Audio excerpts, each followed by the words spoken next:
Break के बाद आगे बढ़ेंगे। अनलॉक के तहत मुख्तलिफ सरगर्मियों का आगाज हो गया है। राजस्थान में तमाम तारीखी इमारतों को सयाहों के लिए मशरूत खोलने की इजाज़त दे दी गई है। कोरोना के दौर में नई गाइडलाइन के तहत सयाहों को तफरीह की इजाज़त दी गई है। रियासत में सियाहती मराकज़ 18 मार्च से ही बंद हैं। एक अंदाजे के मुताबिक इस पूरे अरसे में सियाहती शोबे को 3,500 करोड़ का नुकसान हुआ है। तारीखी अहमियत के हामिल एल्बर्ट हॉल का हमारे साथी अरबाज अहमद ने जायजा लिया। कोरोना संकट के दौर में रंग रंगीला राजस्थान मेजबानी के लिए पूरी तरह से तैयार है। तमाम एहतियात बरत लिए गए हैं। ये ऐतिहासिक अल्बर्ट हॉल है जहां पर ये जो गोलों वाला पर्यटन है इसकी शुरुआत कर दी गई है। सोशल डिस्टेंसिंग की जो है पूरी तरह से पालना की जाएगी। तमाम लोगों को एहतियात जारी कर दिए गए हैं। ये बुकिंग विंडो तैयार है और तमाम स्टाफ और साथी यहाँ पर पूरे एहतियात के साथ में तैयार है। जो टॉप गाइडलाइंस है वो लगा दी गई हैं जिनकी पालना सुनिश्चित करना ज़रूरी है, वरना आपको यहाँ पर एंट्री नहीं दी जाएगी। पहले 2 हफ्ते फ्री एंट्री होगी और उसके बाद में तीसरे हफ्ते से महज आधे दामों पर एंट्री दी जाएगी। और ये पूरा जो प्रक्रिया हम आपको दिखा रहे हैं कि थर्मल स्क्रीनिंग से आपको गुजरना होगा और उसके बिना आपको एंट्री नहीं दी जाएगी। जो तापमान है वो मेरा है करीब 97 और हनुमान जी जो तैयारियां हैं शील्ड वगैरह थर्मल वगैरह इसके बिना किसी की कोई एंट्री नहीं सर। पूरा जो है एहतियात बरता जाएगा। दूसरा जो फेज है, जो दूसरा चक्र है, जो सुरक्षा चक्र आपको पार करना है वो सैनिटाइजर का होगा, जिसमें आपको बिना सैनिटाइज किए किसी को भी यहाँ आने की इजाज़त नहीं है और तमाम लोगों को सैनिटाइज करने के बाद ही आप लोग आने की इजाज़त देंगे। कुलदीप जी बिल्कुल सर, ये तमाम तैयारियां हैं। ये देखिए जो सैनिटाइजर है पूरे महल परिसर में छिड़का जा रहा है। तमाम एहतियात बरते जा रहे हैं। रजिस्टर मेंटेन किया जा रहा है। जो अधीक्षक हैं यहाँ पर उनसे बातचीत करते हैं।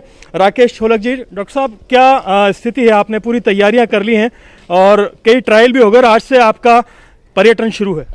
बिल्कुल लगभग 2.5 महीने के बाद आज से हमने अल्बर्ट हॉल में पर्यटकों को प्रवेश देना आरंभ किया है और सुबह हमारे लगभग 1-2 पर्यटक आए भी हैं जिन्होंने महल देखने की इच्छा जताई है। तो उनको हमने बाकायदा सैनिटाइज कराकर और थर्मल स्क्रीनिंग कराकर ही एंट्री दी है। उसके बाद गैलरियों में हमने सैनिटाइजेशन करा दिया था कल पूरा, और जैसे जैसे टूरिस्ट देख के चला जाएगा तो बंद करने से पहले उसको सैनिटाइज दोबारा किया जाएगा। सोशल डिस्टेंसिंग की पालना पूरी की जाएगी।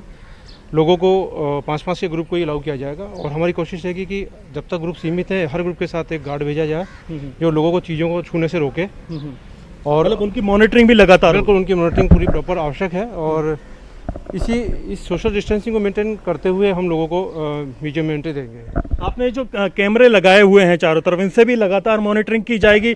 एक एक चप्पे पर निगाह रखी जाएगी, कहीं कोई ऐसा ना हो जो वायलेशन हो गाइडलाइंस का। बिल्कुल, ये तो है। सीसीटीवी कंट्रोल रूम में एक ऑपरेटर पूरे टाइम इसको मॉनिटरिंग करेगा और ऐसा किसी भी प्रकार का वायलेंस होने पर लोगों को बाहर भी निकाला जा सकता है और अगर कोई मास्क लगा के नहीं आएगा तो उसको एंट्री नहीं दी जाएगी।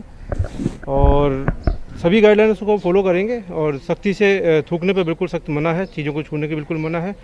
लेकिन लोगों को डर के माहौल से दूर करके एक पॉजिटिव संदेश देने के लिए या पॉजिटिव डेवलप करने के लिए मोनूमेंट्स को खोला जाना मैं समझता हूँ थोड़ा आवश्यक था। लोग आएँ, संख्या कोई मैटर नहीं है, संख्या कोई मायने नहीं रखती, लेकिन लोग धीरे धीरे निकलना शुरू करें, आएँ, अपने म्यूजियम मोनूमेंट्स को देखें, अपना सुरक्षा का ध्यान रखें। हम लोग भी ध्यान रखेंगे और विजिटर को खुद को भी ध्यान रखना चाहिए। जी बिल्कुल, ये तमाम चीज़ें होंगी। आप देख सकते हैं कि हर एक पल में वापस सैनिटाइज किया जा रहा है। पूरी टीम यहाँ पर लगी हुई है, पूरा स्टाफ यहाँ पर लगा हुआ है। अल्बर्ट हॉल एक ऐतिहासिक इमारत है जो इससे पहले कभी शायद 70 से 75 दिन कभी बंद नहीं रही। ये तमाम जो ऐतिहासिक इमारतें हैं पूरी तरह से तैयार हैं। अब चाहे वो दर्शक हो चाहे पर्यटक हो, सभी को ये विश्वास दिलाना चाहता है पर्यटन विभाग कि आप भी सुरक्षित हैं और आपसे हम भी सुरक्षित हैं। कोरोना काल के अंदर मजबूती से वापसी करना ज़रूरी है क्योंकि अर्थव्यवस्था को भी पटरी पर लाना है, लोगों को रोजगार भी देना है, लेकिन खुद की सुरक्षा पहली प्राथमिकता है। अरबाज अहमद, न्यूज़ 18 के लिए।